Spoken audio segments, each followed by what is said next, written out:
அனைவருக்கும் வணக்கம். சென்னை மாநகர காவல்துறை ஆணையராக இருந்து தற்போது லஞ்ச ஒழிப்புத்துறை இயக்குநராக இருக்கக்கூடிய திரு அருண் ஐபிஎஸ் அவர்கள் என்னை கொலை செய்ய மும்பையிலிருந்து ஒரு கூலிப்படையை நியமித்துள்ளார் என்ற தகவலை எனக்கு டெல்லியிலிருந்து உளவுத்துறை அதிகாரிகள் தெரிவித்து உடனடியாக சென்னை மாநகர காவல்துறை ஆணையரை சந்தித்து புகார் அளித்து தேவையான விசாரணையை மேற்கொள்ளுமாறு எனக்கு அறிவுறுத்தியதன் அடிப்படையில் இன்று காலை சென்னை மாநகர ஆணையர் அவர்களை சந்தித்து புகார் மனுவை அளித்தேன். உங்களுக்கு வியப்பாக இருக்கலாம், அது எப்படி இவரை கொலை பண்றதுக்கு மும்பையில் அண்டர்வேர்ல்டுல இருந்தெல்லாம் ஆட்களை நியமிக்கிறார்களா, அதுவும் அருண் செய்கிறாரா என்றெல்லாம் உங்களுக்கு வியப்பாக இருக்கும். இதே போல கடந்த செப்டம்பர் 2025 தென் தமிழகத்திலிருந்து கொலை செய்வதற்கென்று ஒரு கூலிப்படையை திரு அருண் அவர்கள், செல்வநாகரத்னம் ஐபிஎஸ் அவர்கள் மற்றும் திரு வருண்குமார் ஆகியோர் பணத்தை கொடுத்து அவர்களை நியமித்து இதே போல என்னை கொலை செய்ய திட்டமிட்ட சமயத்தில் அப்போதும் எனக்கு டெல்லியிலிருந்து தகவல் வந்து அப்போது பொறுப்பு டிஜிபியாக இருந்த மரியாதைக்குரிய திரு வெங்கட்ராமன் அவர்களை நேரில் சந்தித்து நான் புகார் ஒன்றை அளித்தேன். புகாருக்கு பிறகு பத்திரிகையாளர்களை சந்தித்தேன்.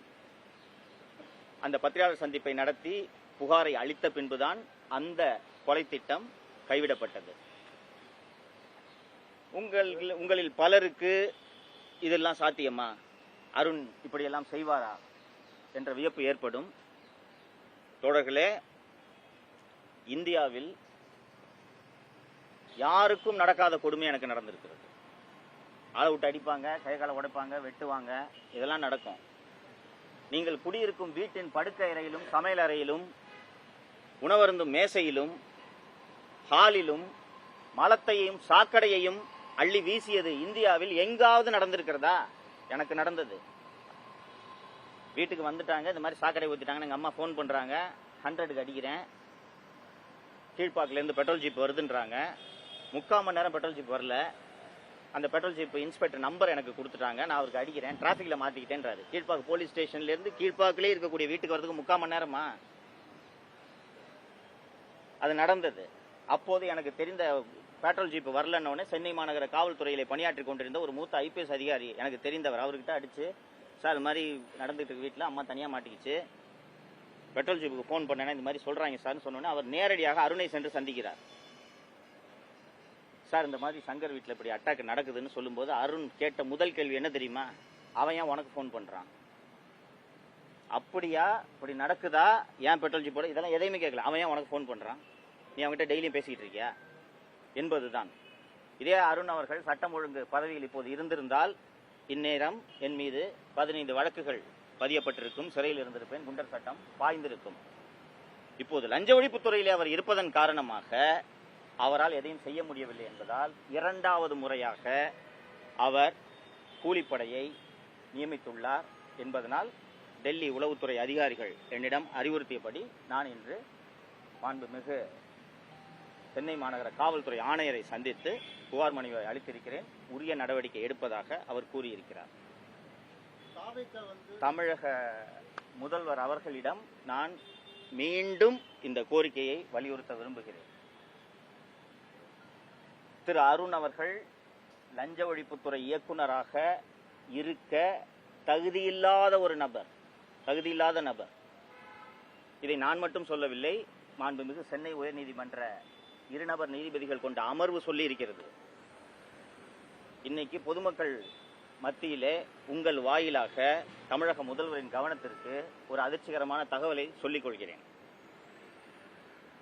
இந்த ஸ்ட்ரெங்த், சென்னை சிட்டி போலீஸ் ஸ்ட்ரெங்த்தில் பணியாற்றக்கூடிய அமைச்சு பணியாளரான திரு ஐயப்பன் என்பவர் இப்போது லஞ்ச ஒழிப்புத்துறையிலே அதர் டியூட்டியாக அருணோடு பணியாற்றி கொண்டிருக்கிறார். அதே போல சென்னை மாநகர காவல்துறையின் விபச்சார தடுப்பு பிரிவிலே தலைமை காவலராக பணியாற்றக்கூடிய சந்திரசேகரன் என்பவர் இப்போது அயல் பணியாக ஓடியாக லஞ்ச ஒழிப்புத்துறையில் பணியாற்றி கொண்டிருக்கிறார். இவர்கள் ஐயப்பனும் இந்த சந்திரசேகரும் சேர்ந்து டயர் 3 பார்னு சொல்லுவாங்க. டயர் 3 பார்னா star hotel bars, star hotel பார்ஸ்ல ஐயப்பனும் சந்திரசேகரனும் இன்றும் மாமூல் வசூல் செய்து கொண்டிருக்கிறார்கள். இது மாநகர ஆணையருக்கு தெரியுமா, உளவுத்துறைக்கு தெரியுமா, மாண்புமிகு முதல்வருக்கு தெரியுமான்ட்டு எனக்கு தெரியாது. ஒரு லஞ்ச ஒழிப்புத்துறை இயக்குனர் ஒயின் ஷாப்ல, ஹோட்டல்ஸ்ல, பார்ஸ்ல மாமூல் வசூல் பண்றது உலகத்துல எங்கேயாவது கேள்விப்பட்டிருக்கிறீர்களா? இதைத்தான் சென்னை உயர்நீதிமன்றம் சுட்டிக்காட்டியது. தவறான நபரை தேர்ந்தெடுத்திருக்கிறீர்கள் என்று. இப்போதாவது தமிழக முதல்வர் விழித்துக் கொண்டு இந்த நியமனத்தை மறுபரிசீலனை செய்ய வேண்டும் என்று கேட்டுக்கொள்கிறேன். தொடர்ந்து இது போன்ற இதை சொல்லிட்டு இருக்கீங்க. பட் சமூக ஊடகங்களையும் சரி, நீங்க குற்றச்சாட்டுகள் ஏன் மாத்துறதுக்கான எந்த விதமான நடவடிக்கையும் எடுக்கலன்றது இது நீங்கள் தமிழக முதல்வரை தான் கேட்க வேண்டும். ஒரு குடிமகனாக, ஒரு சாமானிய மனிதனாக நாம் வலியுறுத்தத்தான் முடியும். இது முதல்வரோட முடிவு. முதல்வரோட கவனத்திற்கு மீண்டும் மீண்டும் இது செல்ல வேண்டும் என்பதற்காக தான் நான் உங்கள் வாயிலாக வலியுறுத்துகிறேன். வீட்டில் சாக்கடை பறிச்சு செல்வ பெறும்போது இப்போ காலேஜை கூட கூட்டம் பண்ணியிருக்காங்க. அப்புறம் அருண் அவர்கள் மேலாம் தொடர்ச்சி குற்றச்சாட்டு வச்சுன்னு அவங்களுக்கு முக்கிய பொறுப்பு கொடுத்துருக்காங்க. இப்போ ஏதாச்சும் நடவடிக்கை இருக்குன்னு நினைக்கிறீங்களா? ஆட்சி மாறினாலும் காட்சி மாறவில்லைன்ற மாதிரி தான். எனக்கு நம்பிக்கை இல்லை நண்பரே. உங்களுடைய ஆதங்கம் எனக்கும் இருக்கிறது, வருத்தம் இருக்கிறது. திரு அருண் அவர்கள் மீது இவ்வளவு குற்றச்சாட்டுகள் பொதுவெளியில் இருக்கிறது. நீதிமன்றங்கள் இப்படி கடுமையான கண்டனங்களை தெரிவித்த பிறகும் கூட திரு அருண் அவர்களை அந்த அற்புதமான துறையான லஞ்ச ஒழிப்புத்துறையின் இயக்குநராக நியமித்திருக்கிறார்கள். அப்போது அவர்களின் தயவிலே ஆட்சி நடக்கிறது, காங்கிரஸ் கட்சியின் தயவிலே ஆட்சி நடக்கிறது. அவர்தான் அதில் முக்கிய குற்றவாளி என்பது எல்லோருக்கும் தெரியும். அவரோடு தான் அந்த தாக்குதல் சம்பவத்தில் ஈடுபட்டவர்கள் இன்றும் செல்வ பிறந்தகையோடு சுற்றி கொண்டிருப்பதை நாம் பார்க்கிறோம். வெளிப்படையாக சொல்கிறேன், வருத்தத்தோடு சொல்கிறேன், எனக்கு நம்பிக்கை இல்லைங்க. நீங்க யோசிச்சு பாருங்க, அம்மாவை செத்து போயிட்டாங்க. அந்த 3 மணி நேரம் அந்த மர குவியலுக்குள்ள அம்மா இருந்தாங்க. இது வரைக்கும் ஒரு அக்யூஸ் அரெஸ்ட் ஆகுது. சென்னை உயர்நீதிமன்றம் கடந்த ஏப்ரல் 2025 12 வாரங்களுக்குள் குற்றப்பத்திரிகை தாக்கல் செய்ய வேண்டும் என்று இந்திய கிரைம் பிரான்ச் சிஐடிக்கு உத்தரவிட்டது. ஏப்ரல் 2025 12 மாதங்கள் கடந்து விட்டது. உங்கள் பார்வைக்கு விட்டு விடுகிறேன். வேறு கொஸ்டின்ஸ் இருக்குங்களா?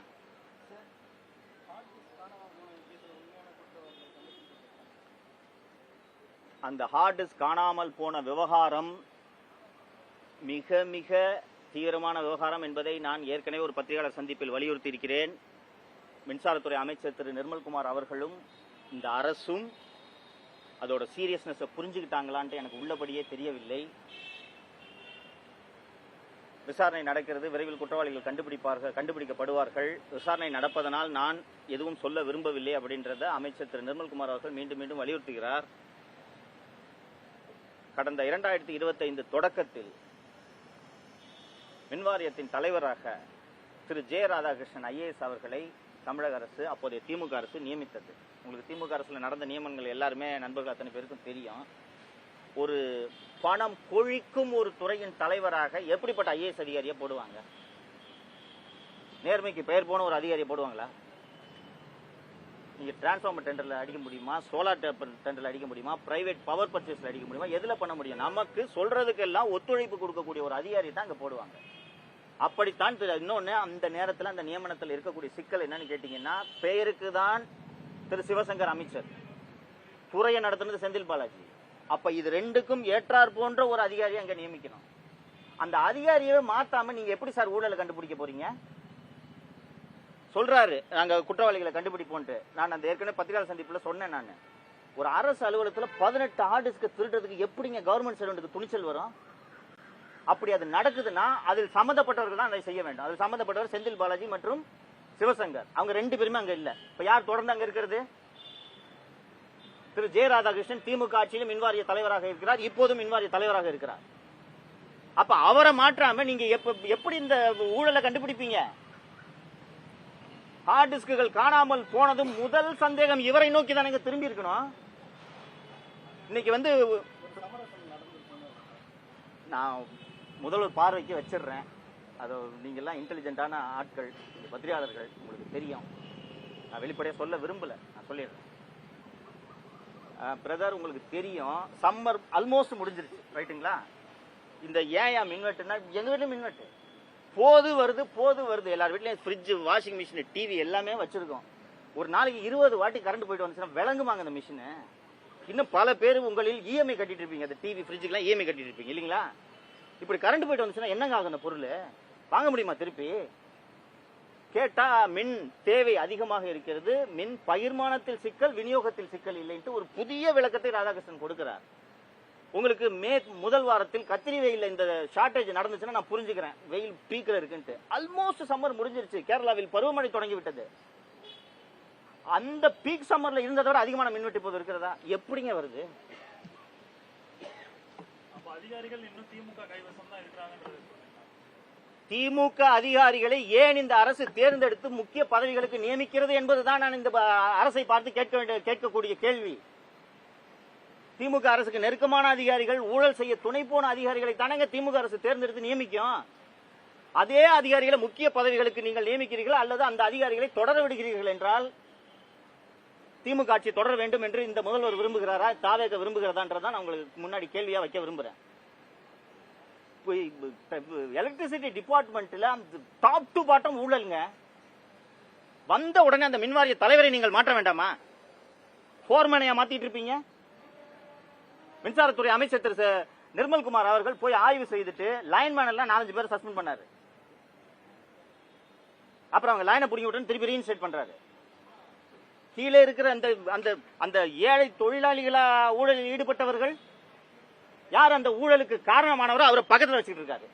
என்ன நிர்வாகம் பண்றீங்க நீங்க? அந்த அளவுக்கு கடுமையான வார்த்தைகளை நான் பயன்படுத்த விரும்பவில்லை. ஒரு குற்றச்சாட்டு வைக்கிறாங்க எதிர்த்தரப்புல இருந்து.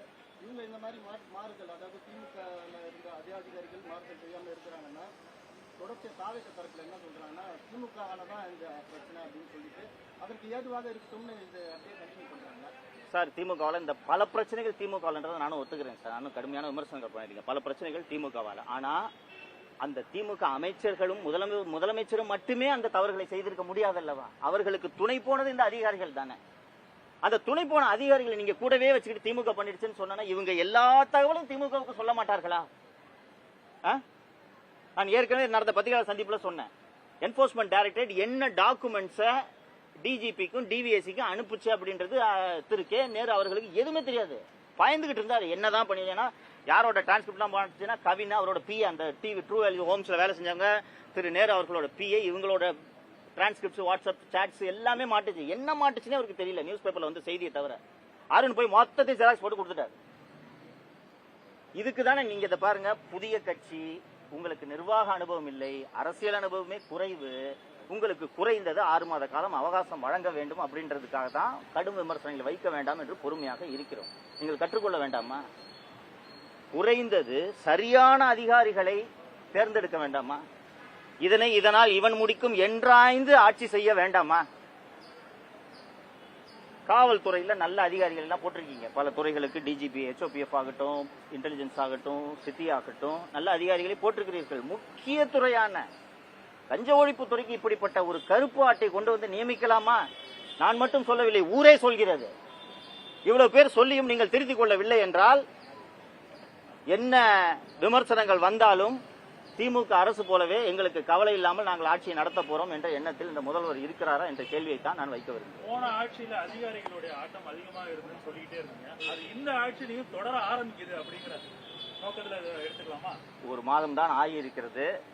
அதிகாரிகள் ஆட்டம் தொடரக்கூடாது என்பதற்காகத்தான் நான் மீண்டும் மீண்டும் சுட்டிக்காட்டி கொண்டுகிறேன். இந்த தப்பை பண்ணிடாதீங்க, அவங்க கையில போச்சுன்னா அவ்வளவு அனுபவம் வாய்ந்த திராவிட முன்னேற்ற கழக தலைவர்களையே அதிகாரிகள் தங்கள் கைப்பிடிக்குள் வைத்திருந்தார்கள். அந்த அதிகாரிகளை மீறி முதல்வராலும் அமைச்சர்களாலும் எதுவுமே செய்ய முடியவில்லை. நீங்கள் புதியவர்கள், நிர்வாகம் என்றால் என்னவென்றே தெரியாமல் வந்திருக்கிறீர்கள். அந்த தவறை செய்து விடாதீர்கள் என்பதற்காகத்தான் மீண்டும் மீண்டும் சுட்டிக்காட்டுகிறேன். புரிந்து கொள்வார்கள், கற்றுக்கொள்வார்கள் என்று நம்புகிறேன்.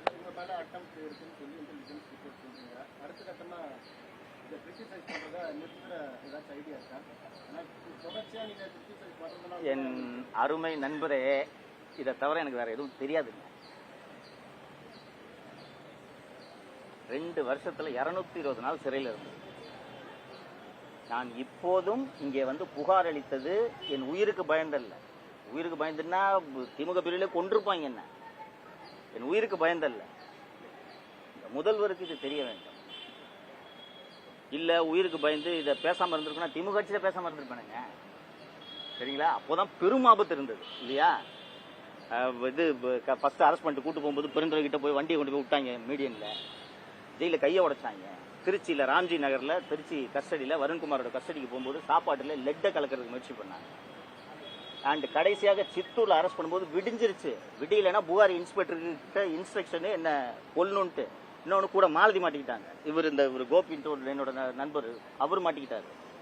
விடிஞ்சிருச்சு மாட்டும் போது, அதாவது நள்ளிரவுல தான் பிடிக்கிறாங்க. நாங்க போறோம், சித்தூர்ல இருந்து ஓங்கோல் வரைக்கும் போயிட்டோம். தெரியல பின்னாடி துரத்திட்டு வராங்கட்டு. ஓங்களுக்கு போகும்போது விடிஞ்சிருச்சு. அதனால தப்பிச்சேன். இல்லைன்னா புகாரி தான் திருவேங்கடத்தை சுட்டது தெரியுங்களா. அதனால பிளான் சுடுறது. அவனுக்கு பிடிச்சா ஜெயில போயிட்டு வெளில வந்து பேசிட்டு இருக்கான். அதனால இந்த வாட்டி முடிச்சு விட்டுறதுதான் அவங்களோட ஒரிஜினல் திட்டம். ஆனா விடிஞ்சதுனால அவங்களால எதுவும் பண்ண முடியல. இன்னொன்று அதர் ஸ்டேட்ல வச்சு இஷ்டத்துக்கு சுட முடியாதனால தப்பிச்சேன். அப்பவே பயப்படல. ஆனால் இப்போது நான் சொல்றது, நான் செத்து போயிடுவேன், எனக்கு ஒன்றும் இல்லை, எனக்கு சாவை பற்றிய அச்சமும் இல்லை. ஆனால் உங்க ஆட்சிக்கு இது எவ்வளவு பெரிய அவப்பெயராக இருக்கும், கரும்புள்ளியாக இருக்கும்.